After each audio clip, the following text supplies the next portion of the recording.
हाँ बस आधे घंटे में पहुंच रहा हूँ। आई नो सब मेरा वेट कर रहे हैं। मैं जल्दी से जल्दी आने की कोशिश करता हूँ। ओके बाय, रखता हूँ।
खूनी बहुत ही निर्दयी रहा होगा।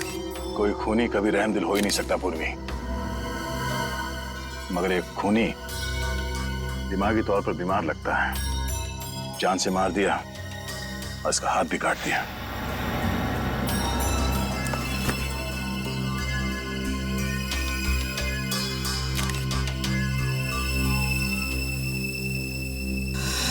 जतिन नाम है इसका, केबल ऑपरेटर है ये।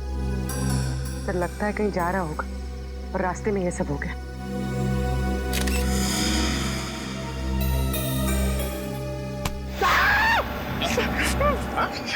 सर अंधेरी रात में आपने मेरे कंधे पे हाथ रख दिया सर, मेरे को डर लग गया। क्या मिला निखिल? सर यहाँ पे इस गाड़ी के टायर का निशान है। लगता है इसे अचानक यहाँ पे ब्रेक मारना पड़ा और कोई निशान यहाँ पे दिखाई दे नहीं रहा है। सर ये किसी इंसान का काम नहीं है सर, ये वही जुलाई वाली आत्मा का काम है सर। सर उसने इससे पहले इसी महीने इसी तरह दो लोगों के खून किए थे सर। आज 13 जुलाई है और उस दिन 4 जुलाई की अंधेरी रात थी। इसी आत्मा ने जीवन का एक पैर काट डाला और जीवन मर गया। किसी ने खूनी को नहीं देखा।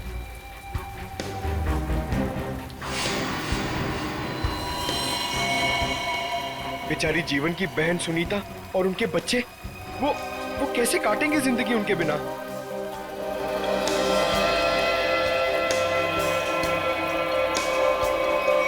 और वो पार्लर वाली औरत, उसकी नाक और उंगली काट ली और किसी ने नहीं देखा उस आत्मा को। वो भी इसी खूनी आत्मा के हाथों मारी गई 5 जुलाई की रात को इसी तरह। लेकिन किसी ने तो देखा होगा खूनी को। नहीं सर, हमने कुछ नहीं देखा। जब तक हम अंदर आए रीना मर चुकी थी। ये कोई आत्मा का खेल नहीं है, ये किसी खूनी इंसान के बिगड़े हुए दिमाग का खेल है जो इसे आत्मा का किया साबित करना चाहता है। पूर्वी इस कार को अच्छी तरह से चेक करो, जितने भी उंगलियों के निशान है सब उठा लो। और तुम सब आसपास देखो कुछ मिलता है क्या।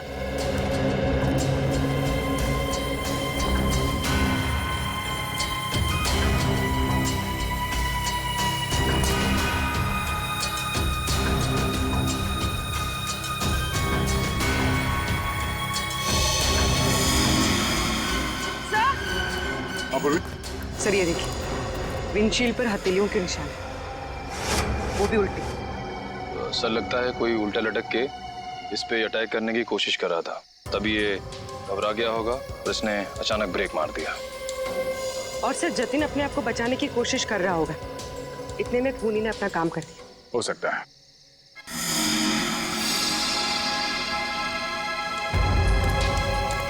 कुछ और भी हो सकता है। ये देखो,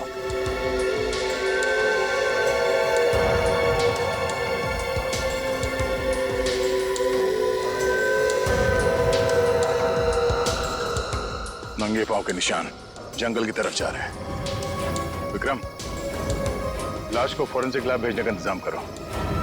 तब तक हम जंगल में जाके देखते हैं ये खूनी कहाँ गया है। चलो।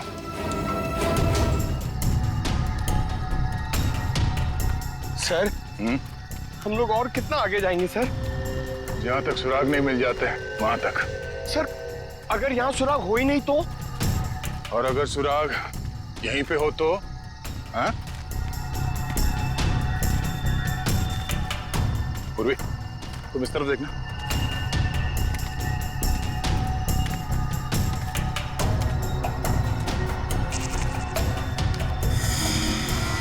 पंकज, तुम्हारी आत्मा का कपड़ा। सर ये तो किसी औरत का कपड़ा लग रहा है। सफेद कपड़ा। इस सफेद कपड़े पहन के लोगों को डराती थी और जान ले लेती थी। खून किया और कपड़े भी बदल लिए। ये क्या है?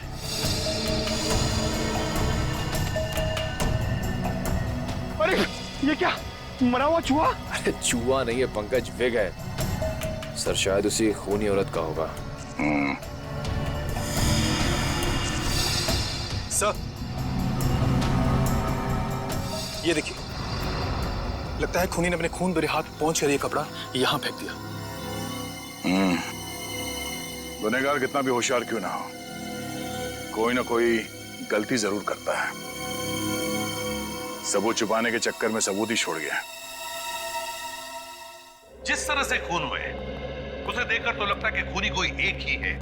पहले उसने उन तीनों को चाकू से मारा और फिर उनके शरीर का एक एक हिस्सा काट लिया। इन सबको देखकर लगता है कि उसके मन में बहुत नफरत भरी थी इन तीनों के खिलाफ। पहले उसने जीवन का पैर काटा, फिर रीना की नाक और हाथ की उंगली, और अब ये केबल ऑपरेटर जतिन, उसका तो हाथ ही काट लिया। और सर तीनों को इसी महीने में मारा है, जुलाई में। जरूर इसके पीछे कोई बहुत बड़ा राज है। और सर इन तीनों मरने वालों के बीच में कोई संबंध भी तो नहीं है। ऐसा कैसे हो सकता है काविन? कुछ ना कुछ तो संबंध जरूर है इन तीनों के बीच में। और सर जिस तरीके से खून किया है, खूनी बहुत ताकतवर है। हाँ, और बहरूपिया भी। खूनी बहरूपिया है, औरत बनकर खून कर रहा है वो। औरत बनकर, याद है ना उस जंगल में हमें औरत के कपड़े मिले और विग भी। काविन ये विग ही हमें उस खूनी तक पहुंचाएगा, ये विग ही पहुंचाएगा हमें। बस पता लगाना पड़ेगा ये विग कहां से खरीदा गया था और किसने खरीदा था। Yes sir. रेडी? यतिन के घर जाके उसके घर वालों से मिलो, उनसे बातचीत करो, पता लगाओ कि और कौन कौन जानता था जतिन के खंडाला ट्रिप के बारे में। हाँ साळुंखे,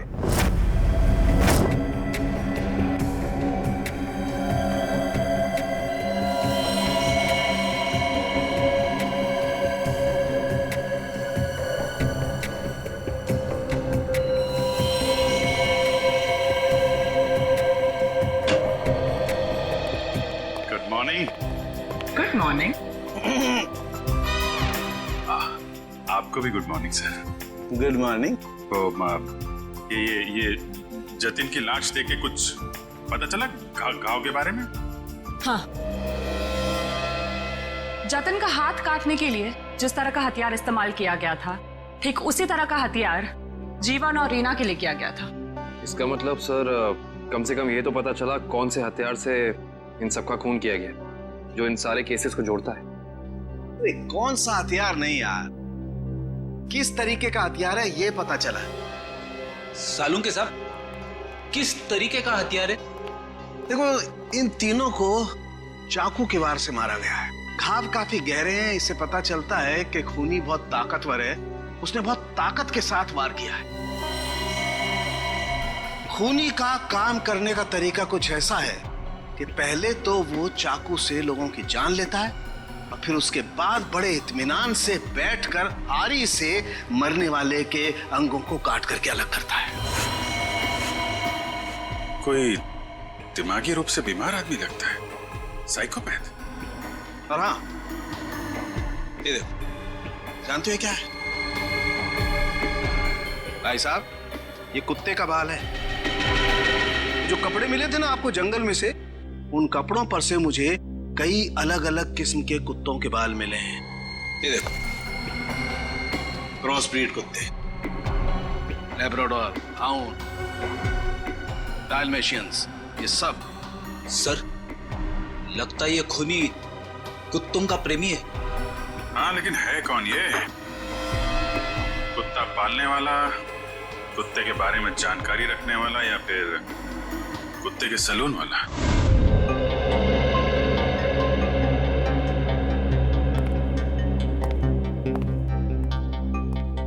मैं और क्या बताऊं सर, मुझे तो विश्वास ही नहीं हो रहा है कि जतिन भैया को कोई क्यों मारना चाहेगा। वो एक सीधे साधे आदमी थे।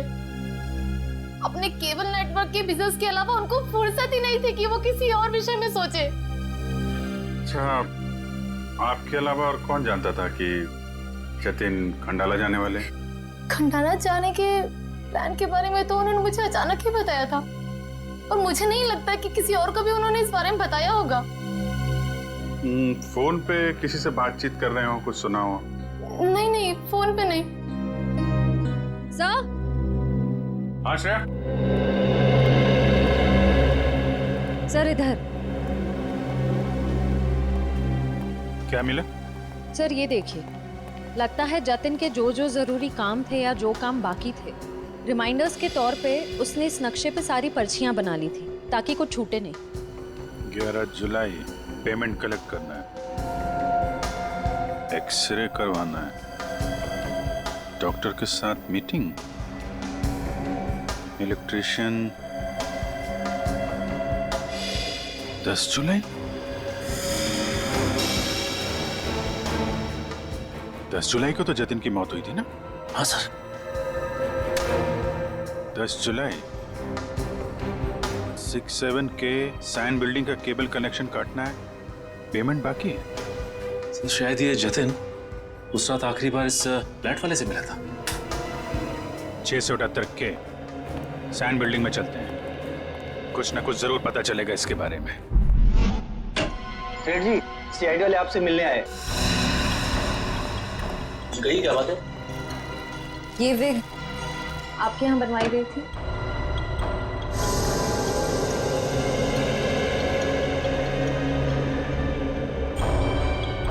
जी हाँ, ये हमारे यहाँ था। किसने बनवाई थी? क्या बात है, कुछ गंभीर मामला लग रहा है। मामला वाकई गंभीर है। हमें शक है जिसने ये विग बनवाई थी वो खून भी करता है। सर ये तो औरत की विग है। औरत और खून? हाँ, क्या आप प्लीज बता सकते हैं कि ये विग किसने खरीदी थी?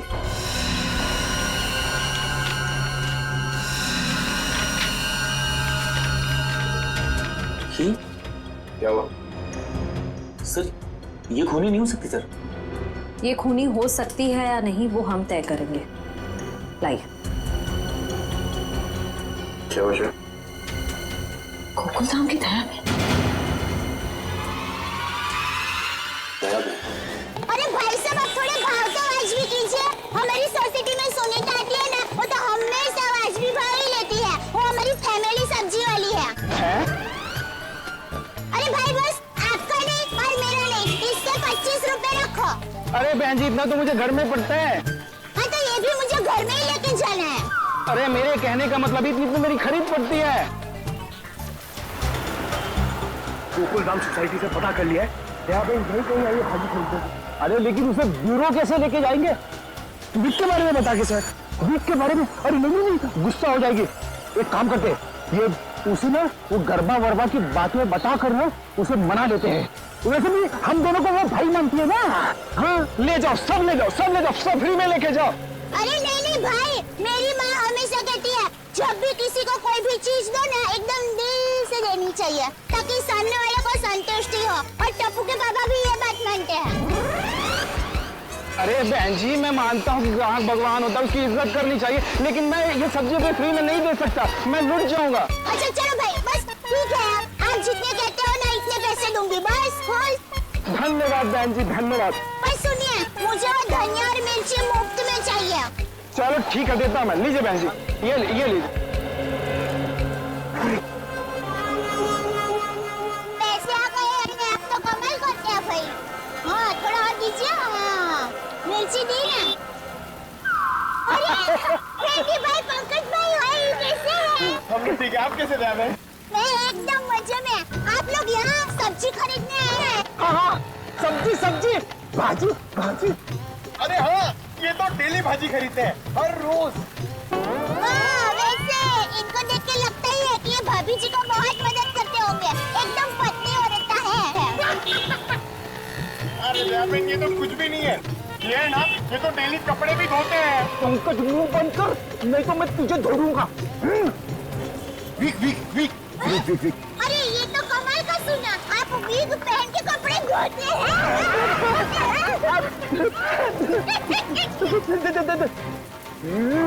गर्मा गर्मा गर्मा। अरे ये तो और भी नया सुना, आप विग पहन के गरबा करते करते कपड़े धोते हैं। दयानंद, मैं हर काम ना गरबा खेलते खेलते करता हूँ। ये देखो। अरे फ्रेंडी भाई, अभी थोड़े दिन पहले तो आपको सिखाया था, आपको जरा ठीक तरह से नहीं आ रहा है। अरे दयाबेन, लगता है ये भूल गए, इन्हें जरा गरबा करना सिखाओ ना। अभी यहाँ अर्जेंट है। अर्जेंट है। हाँ ठीक है, सीरी भाइयों का काम नहीं रुकना चाहिए। देखिए, हम लोग यहाँ रास्ते में गरबा करेंगे ना तो एक्सीडेंट हो जाएगा। गरबा करने के लिए थोड़ी जगह होनी बहुत जरूरी है। दयाबेन, टेंशन लेने की जरूरत नहीं है, फ्रेडी के पास है कैसी जगह।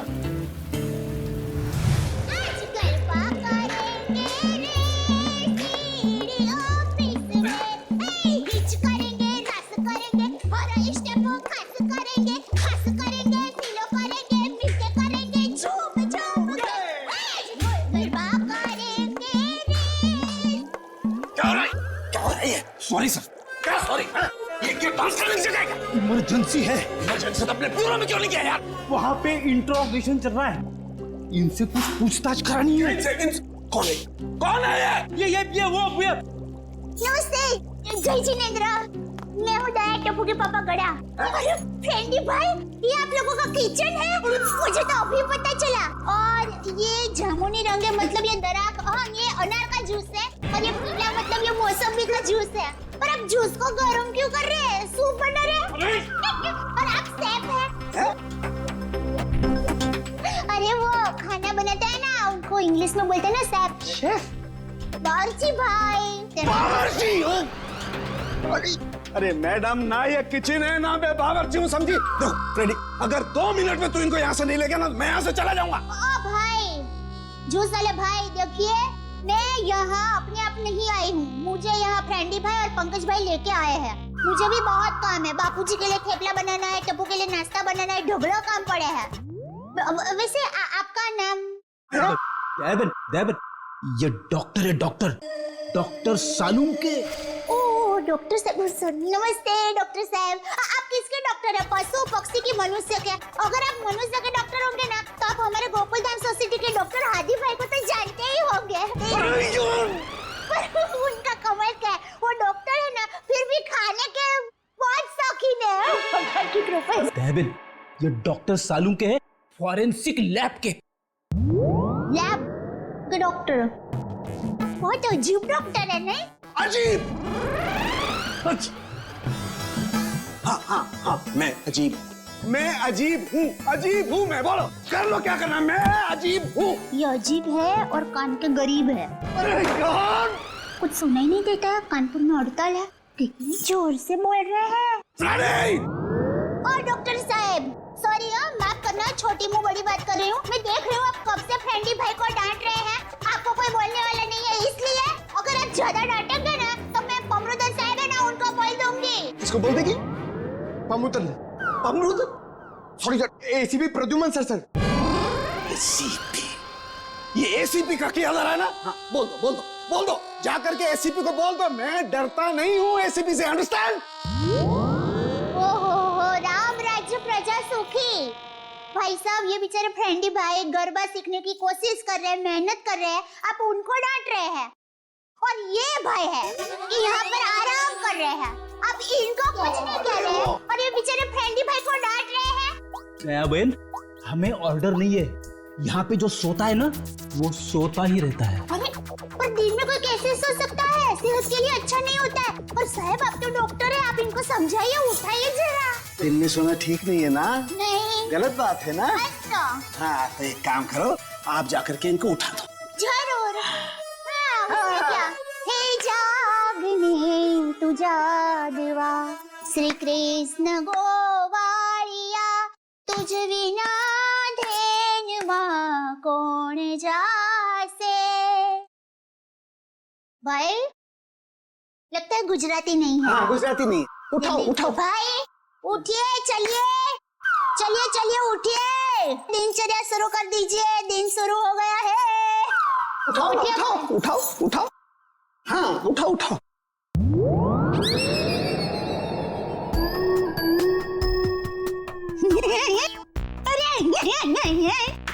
ये भाई आंखें खुली रख के सो गए हैं। अरे ये उठेगा नहीं, क्योंकि ये उठ गया है। हाँ, मर गया, ये लाश है, ये लाश।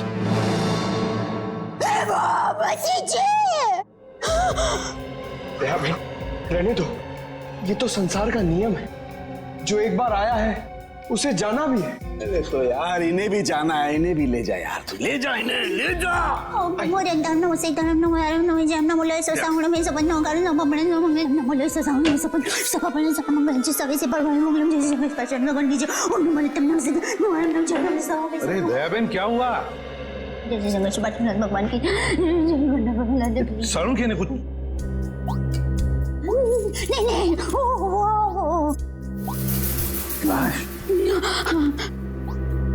दयाबेन, ये फोरेंसिक लेबोरेटरी है, यहाँ पर लाशें पड़ी रहती है।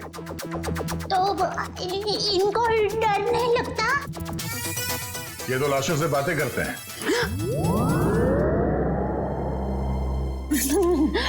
दरअसल हमने आपको यहाँ ये विग दिखाने के लिए बुलाया। ये तो बबीता जी की विग है। ये बबीता जी? हाँ, हमारे गोकुलधाम सोसाइटी में रहते हैं, हमारे पड़ोसी है। अय्यर भाई उनके पति का नाम है। वो दरअसल हमारे में पति का नाम नहीं बोल सकते, लेकिन दूसरे के पति का नाम बोल सकते हैं, उसमें कोई प्रॉब्लम नहीं है। फिर वो बबीता जी ने विग मंगाई थी, भाई की विग मंगाई थी, पर गलती से बहन की विग आ गई थी, तो वो वापस करने के लिए गए थे। लेकिन आपके पास ये विग कैसे आई? हम बबीता जी से पूछ लेंगे। हाँ, आइए, घबराइए मत, आइए। पर मुझे यहाँ पे क्यों बुलाया गया है? आप आइए तो सही। सर क्या हुआ है? अब आपको कैसे बताएं क्या बात है? देखिए बबीता जी, हम यहाँ आपको बुलाकर कोई शौक देना नहीं चाहते, मगर आप इतने झिझक क्यों रहे? नहीं, मैं झिझक नहीं रहा हूँ। अब जो हम आपको बताने जा रहे हैं, शायद वो सुन के आपको धक्का लग जाए। धक्का? जी हाँ, इस विग को देखिए। ये विग यहाँ पे कैसे आ गया? आप पहचान दिए इस विग को? इस विग ने तो मुसीबत कर रखी है। कैसी मुसीबत? बनवाया था आदमी के लिए, बन गया औरत का। किसके लिए बनवाया था ये विग? वो एक्चुअली मेरी एक फ्रेंड है, उनके हस्बैंड को बाल कम है और उन्हें काफी शर्म आ रही थी एक विग वाले के पास जाने को, तो उन्होंने आपसे कहा? जी हाँ, और फिर मेरी दया भाभी को कहा। अब ये दयाबेन कहाँ आ गई इस विग की स्टोरी में? नहीं, वो एक्चुअली दया भाभी को काफी कुछ मालूम होता है ना, इसके लिए। अच्छा, फिर क्या हुआ? और फिर दया भाभी ने जेठा जी को कहा, और फिर जेठा जी ने पिताजी को कहा, पिताजी ने नेताजी को कहा, नेताजी ने बेटे जी को कहा। अरे बबीता जी प्लीज, कहीं तो ये खत्म होगा क्या नहीं, बताइए ना आगे क्या हुआ? नहीं सर, ऐसी कोई बात नहीं है। जेठा जी ने सिर्फ कहा कि वो मेरी मदद करेंगे, क्योंकि उन्हें पता था ना कि विग कहाँ से बनाया गया है, इसलिए। आगे क्या हुआ? फिर ये विग बदलना था और असली विग लेना था, तो जेठा जी ने कहा कि मैं भी आपके साथ आता हूँ। उन्होंने आपकी मदद की? हाँ? और उस दुकान वाले की गलती की वजह से जेठा जी ने जो हंगामा किया, पूरी दुकान सर पे उठा लिया उन्होंने। आइए बबीता जी, आइए आइए, कहिए क्या सेवा कर सकता हूँ आपकी? अरे एक बार सेवा करने का आपको मौका दिया, वो तो आपने ठीक से की नहीं। जी मैं कुछ समझा नहीं। अभी समझाते हैं। लाइए बबीता जी, दीजिए जरा। एक सेकंड, किधर से खोता है ये? मिल गया। थैंक यू, ये लीजिए। ये किधर क्या है? ये क्या है? ये विग है सर। अरे विग है वो तो बराबर है, लेकिन लेडीज वीक है, देखो जरा ध्यान से। हाँ सर, ये लेडीज विग है। तो ये लेडीज वीक क्यों है? क्योंकि सर ये लेडीज विग है। अरे एक मिनट जेठा जी, एक मिनट। देखिए भाई साहब, हमने एक जेंट्स विग का ऑर्डर दिया था और ये गलती से लेडीज विग आ गया है। सो आप कुछ इसका। वाह वाह बबीता जी, अब कितनी अच्छी हैं आप, इतनी अच्छी क्यों हैं? इनकी वजह से आपको इतनी तकलीफ हुई, फिर भी आप इनके साथ कितनी नम्रता से बात कर रहे हैं। लेकिन हमारे देश में नम्रता काम नहीं करती, लातों के भूत बातों से नहीं मानते। देखिए देखिए भाई साहब, ये लात बात मत मारिए। अरे लात क्या, तुमको तो हवालात मारने की जरूरत, मेरा मतलब है हवालात में डालने की जरूरत है। पता है आपकी वजह से इनको कितनी तकलीफ हुई। अरे भाई साहब क्या हुआ, कैसी तकलीफ बताइए तो। अच्छा बताते। इन्होंने अपनी एक दोस्त के पति के लिए जेंट्स वीक का ऑर्डर आपको दिया था, लेकिन आप लोगों ने पता नहीं क्यों जेंट्स वीक के बदले लेडीज वीक बना के भेज दी। और इनके दोस्त के पति भी बेचारे जल्दी जल्दी में ये लेडीज वीक पहन के अपनी ही दी हुई पार्टी में पहुंच गए शानो शौकत से, और पूरी पार्टी में सब लोग उनको देख के हंस करने लगे। जेठा जी हो गई एहसास हो गई। सब लोग कहने लगे अरे वाह वाह वाह, पहली बार हमने दाढ़ी मूंछ वाली लड़की देखी भाई साहब। आपकी वजह से ये तकलीफ हुई उनको, और उनकी वजह से इनको तकलीफ हुई, और इनकी वजह से मुझे तकलीफ हुई।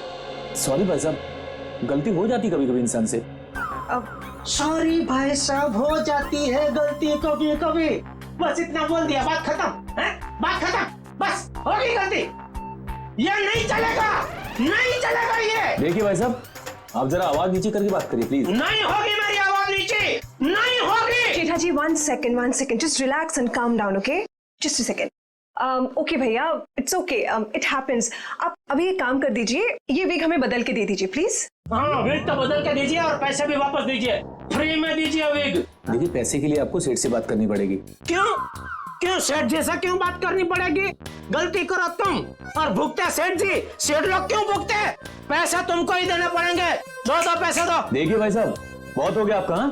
अब ना आपको पैसा मिलेगा और ना बिग मिलेगा, जाइए यहाँ से, और जो करना है कर लीजिए। तो छिलनी पटली में से क्यों? तो one second, भैया प्लीज। नहीं बबीता जी नहीं, इनके सामने गिड़गिड़ाने की कोई जरूरत नहीं है। पूरे मुंबई में क्या इनकी एक की वीक की दुकान थोड़ी है, हजारों लाखों वीक की दुकान है, हम वहां से ले लेंगे। कहीं ना कहीं से तो हमें वीक मिल ही जाएगी बबीता जी, और अगर नहीं मिलेगी बबीता जी तो मैं अपने बाल काट के उसकी वीक बना के आपके चरणों में अर्पण कर दूंगा। जीजा जी इट्स ओके, ओके। यहाँ से अभी वीक तो क्या, वीक क्या बाल भी नहीं लेंगे। चलिए आइए बबीता जी आइए। अरे आइए बबीता जी आइए, बढ़िया मैं बढ़िया एक 5 स्टार वीक की दुकान में लेकर जाता हूँ। ये कोई वीक की दुकान है? जेठा भाई ने विग वाले के नाक में दम कर दिया। नहीं सर, पर हाँ नाक में दम करने की कोशिश की। मतलब नाक में दम नहीं हुआ? नहीं सर, पर सर उन दोनों के बीच में बहुत ज्यादा बहस हुई, पर जेठा जी भी हार मानने वाले में से तो है नहीं। बबीता जी प्लीज एक मिनट, अरे कहीं पर तो आपके इस महाभारत की समाप्ति होगी। हाँ सर, उस दुकान वाले ने फिर बहुत रूडली जेठा जी को कहा कि अगर आपको इतनी जल्दी है तो आप खुद जाके ये विग बदल लो। समझ में नहीं आ रहा था सर। विग वाले ने जेठा भाई से कहा कि असली विग यानी बबीता जी वाली विग जिस आदमी के पास है, जेठा भाई उस आदमी के पास जाए और उस विग की अदला बदली कर ले। अच्छा, मतलब जेठा भाई ये औरत वाला विग लेकर उस आदमी के पास गए जी, अदला बदली करने के लिए। जी। और आप भी गई होंगी उनके साथ? नहीं सर, मैं नहीं गई थी। आप नहीं गई थी? अरे ये तो बहुत अच्छा हुआ। आप जा सकती हैं, आगे की कहानी हम जेठा जी से पूछेंगे। पर सर आप लोग ये क्यों पूछ रहे हो, हुआ क्या है? बबीता जी खून हुआ है। खून? जरा इस पर्ची पे देखिए, ये आपके लिए तो नहीं लिखा कहीं?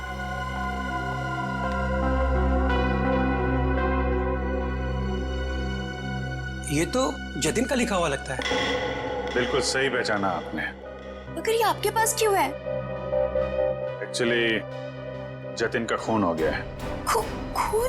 खून? ये आप क्या बात कर रहे हैं सर? वो भी कल ही तो हमारे घर पे आए थे। और कल ही खंडाला रोड पर उनका खून हो गया, आपके घर से निकलने के बाद। कहीं आप लोग हम पर तो शक नहीं कर रहे? क्या करें, हमारा काम ही कुछ ऐसा है। शक से शुरुआत करते हैं और सबूत तक पहुंचते हैं। लेकिन हम क्यों मारेंगे उनको सर? हाँ, केबल की पेमेंट को लेके थोड़ा झगड़ा हुआ था हमारा, लेकिन क्या हम आपको खूनी दिखाई देते हैं? वो सब छोड़िए, आप ये बताइए कि जतिन यहाँ अकेला आया था या फिर उसके साथ में कोई और भी था? जी नहीं, वो अकेले थे। खंडाला जाने के बारे में कुछ बात कर रहा था वो? हाँ हाँ, वो कह रहे थे कि यहाँ से वो खंडाला जा रहा है। ये बात आप दोनों के अलावा और किसी ने सुनी थी? दरवाजे पे खड़े होकर जोर जोर से चिल्ला रहे थे वो। आते जाते ना जाने कितने लोगों ने सुना होगा, हम कैसे बता सकते हैं? ठीक है ठीक है, अभी हम लोग जा रहे हैं, जरूरत पड़ी तो दोबारा तकलीफ देंगे। सर, ये रीना रहती थी कालीन हाउस में और जतिन रहता था सुपांडी सोसाइटी में। सर, ये जीवन अपनी चचेरी बहन सुनीता और उसके बच्चों के साथ रहता था डायमंड अपार्टमेंट में। और ये तीनों के तीनों एक दूसरे से 1 किलोमीटर के दायरे में रहते थे। सर, लेकिन ये एक संयोग भी तो हो सकता है। कभी संयोग 2 लोगों के साथ हो सकता है, 3 के साथ नहीं। संयोग नहीं तो फिर क्या हो सकता है सर? इसका एक ही मतलब हो सकता है फ्रेडी, खूनी इन तीनों के आसपास ही रहता है। एक बात और है सर, मरने वालों में एक कॉलेज प्रोफेसर है, एक ब्यूटिशियन है और जतिन केबल ऑपरेटर है। ऐसी कौन सी वजह हो सकती है जिस वजह से खूनी ने इन तीनों को अपना शिकार बनाया होगा?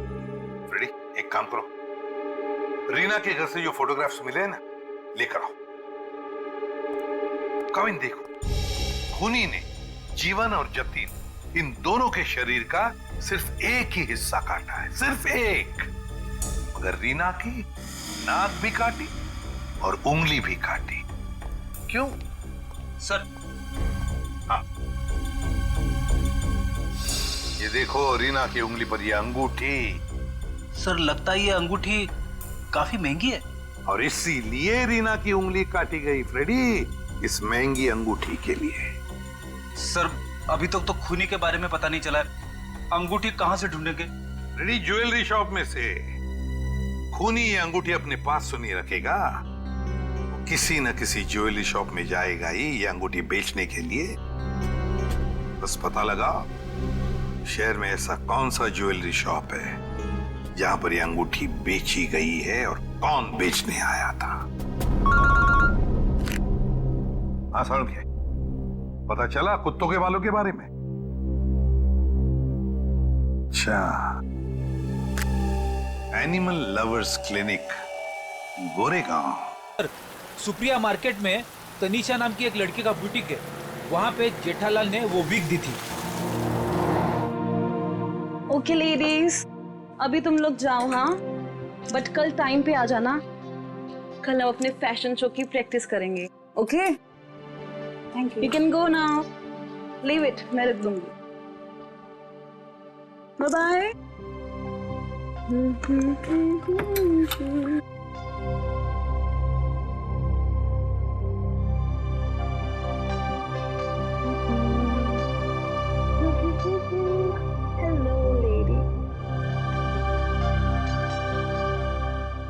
Bye, bye, bye.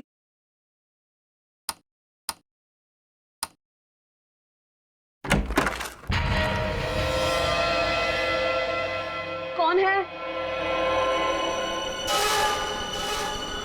कौन है?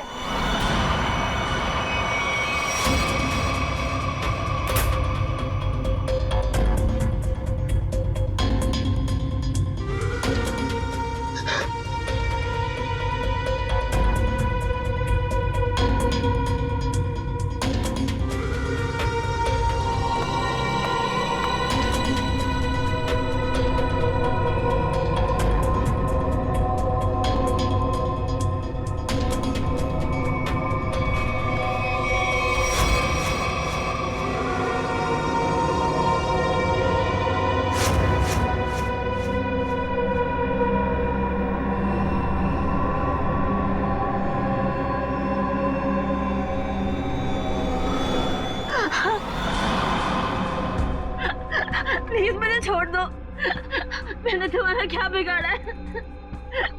प्लीज मुझे जाने दो।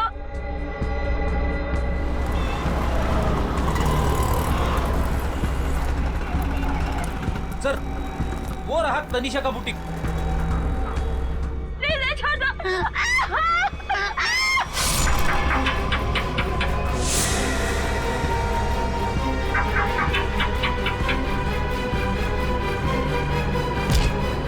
तनीषा, तनीषा,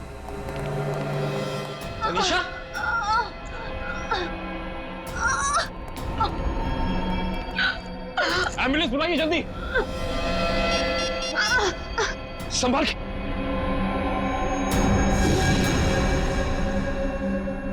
तो रीना की दोस्त है।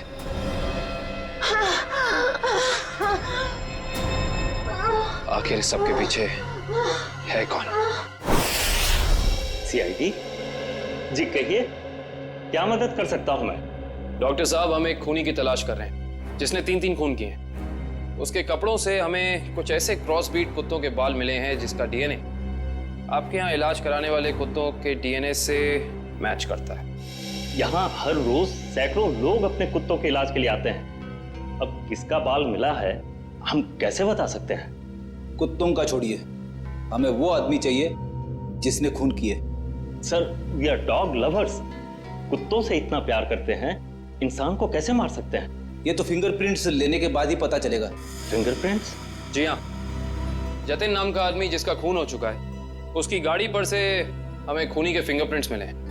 तो डॉक्टर साहब, हम आपके और आपके स्टाफ के फिंगरप्रिंट्स के साथ उस फिंगरप्रिंट को मैच करना चाहते हैं। Please cooperate.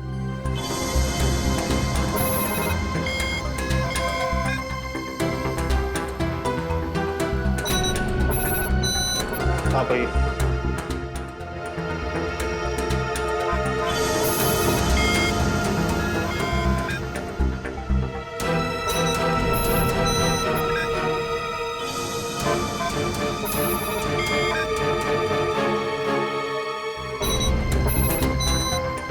हाँ भाई।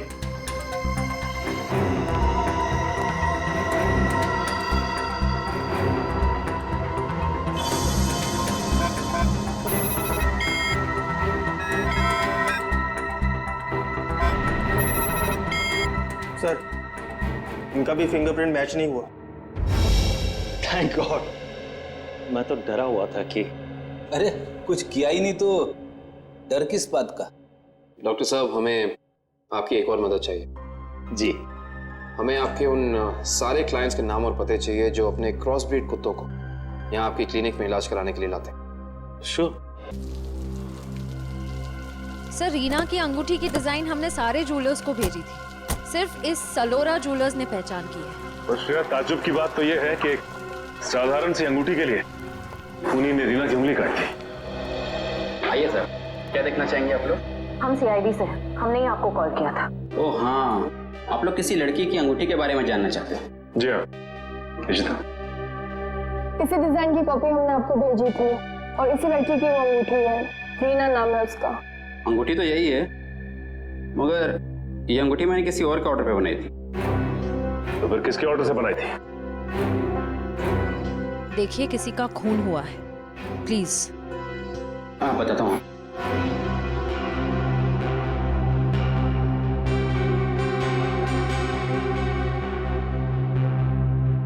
ये देखिए।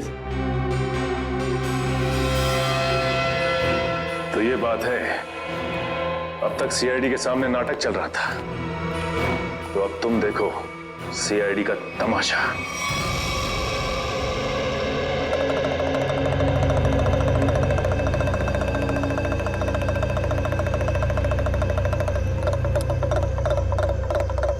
मेहरबान साहिबान, कदरदान, लाले दी जान, जल्दी आइए जल्दी। आपके सामने एक तमाशा पेश करने वाले हैं हम लोग।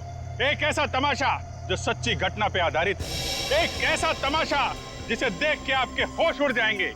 जल्दी आइए मेहरबान साहिबान। अरे बहनों, भाइयों, दोस्तों, जल्दी आओ। छछूंदर के सिर पे चमेली का तेल, देखो रिश्तों का बनता बिगड़ता खेल। ये क्या है सर? ये आप लोग क्या कर रहे हैं? तमाशा, तमाशा। हम यहाँ आपके सामने एक तमाशा लेकर आए। अच्छा लगे तो ताली बजाना और पसंद ना आए तो जोरदार ताली बजाना, लेकिन ताली जरूर बजाना। तालियां।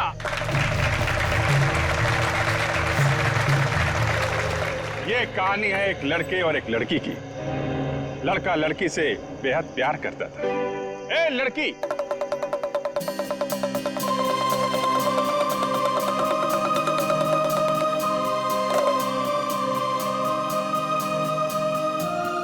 रीमा, मैं तुमसे बहुत प्यार करता हूं। मैं तुम्हारे बिना एक पल भी नहीं जी सकता।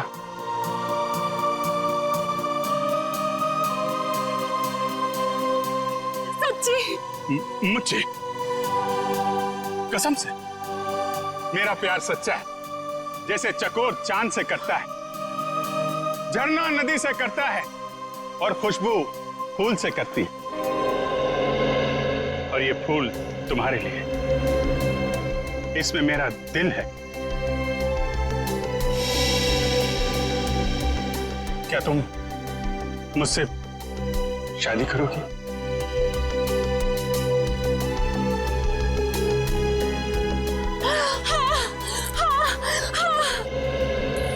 मैं तुमसे शादी करूंगी। मैं सिर्फ और सिर्फ तुम्हीं से शादी करूंगी। ये तुम्हारे लिए। शुक्रिया।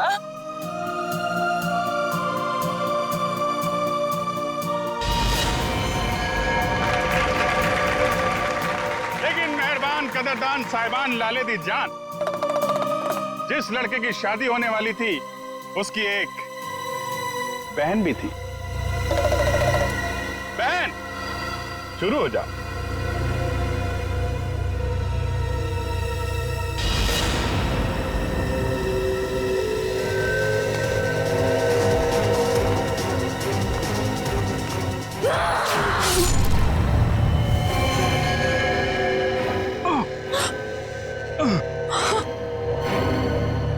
बहन, ये तूने क्या किया?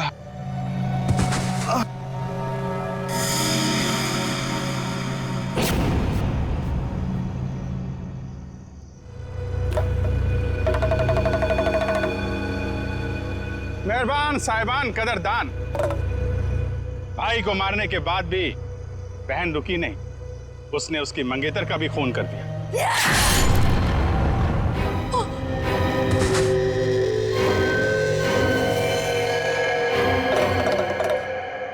इन दोनों को मारने के बाद भी बहन का खूनी खेल बंद नहीं हुआ। अरे उठ जा, तेरा रोल खत्म हो गया, उठ जा। एक बेचारा निर्दोष राह चलते जा रहा था, इसे क्या मालूम कि वहां मौत उसका इंतजार कर रही है। जा भाई, मर जा।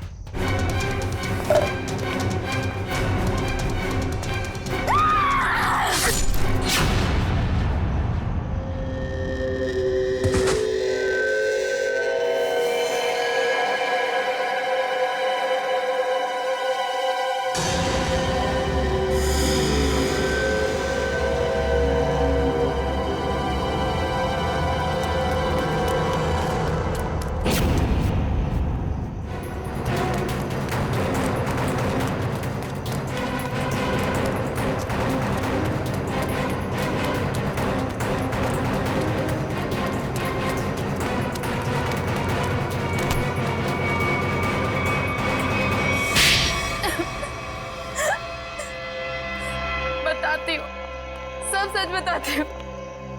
मैंने ही अपने चचेरे भाई और उसकी मंगेतर रीना का खून कर दिया, क्योंकि वो दोनों मुझे अपने घर से निकाल देना चाहते थे। मैंने जो कुछ भी किया अपने बच्चों के लिए किया। रीना मुझसे कई बार कह चुकी थी कि जब उसकी शादी जीवन से हो जाएगी तो मुझे जीवन का घर छोड़ना पड़ेगा। अपने बच्चों को लेकर कहाँ जाती?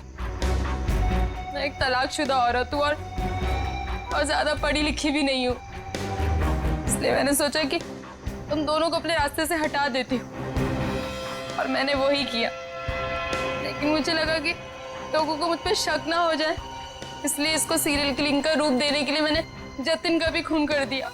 तुम्हें क्या लगा ऐसा करने से तुम बच जाओगी, हैं?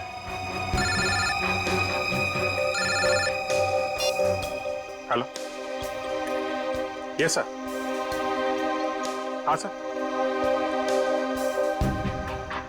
ALC क्लिनिक में तनीषा के साथ तुम ही जाती थी ना?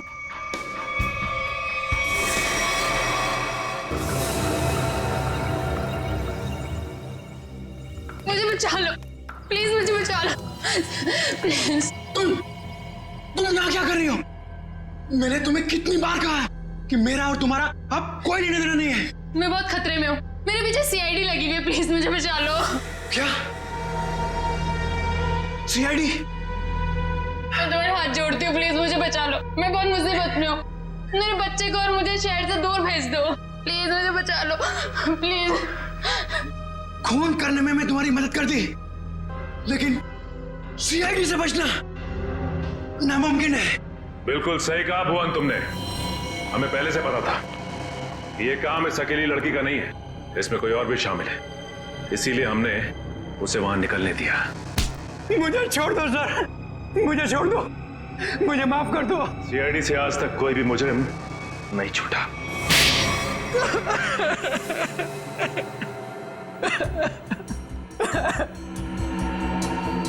सर, मैं मजबूरी में कर रहा था, मेरे पास और कोई चारा नहीं था। ये मुझे ब्लैकमेल कर रही थी। मैं जिस कंपनी में MD था, सुनीता वहां क्लर्क के तौर पर काम कर रही थी। उसने मुझे कंपनी के 5 करोड़ रुपए गबन करते पकड़ लिया था। इसके पास मेरे खिलाफ पक्के सबूत थे। ये मुझे आसानी से 15 साल के लिए जेल भिजवा सकती थी। मैंने इसे रुपए देने चाहे, मगर इसने खून में मदद करने की शर्त रखी। या तो मैं इसकी मदद करता या जेल जाके मैं अपनी और महक की जिंदगी बर्बाद कर देता।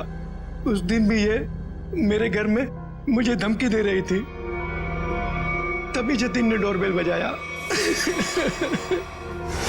कुछ कह रहे हो तुम? अगर तुम्हें बचना है ना तो जो मैं कहती हूँ उसे मान। मैं और खून नहीं कर सकता। 5 करोड़ रुपए की चोरी की है तुमने, तो ठीक है, जेल की चक्की पीसने के लिए ना तैयार हो जाओ, नहीं तो भूखी मरेगी तुम्हारी ये प्यारी बीवी। धीरे बोलो।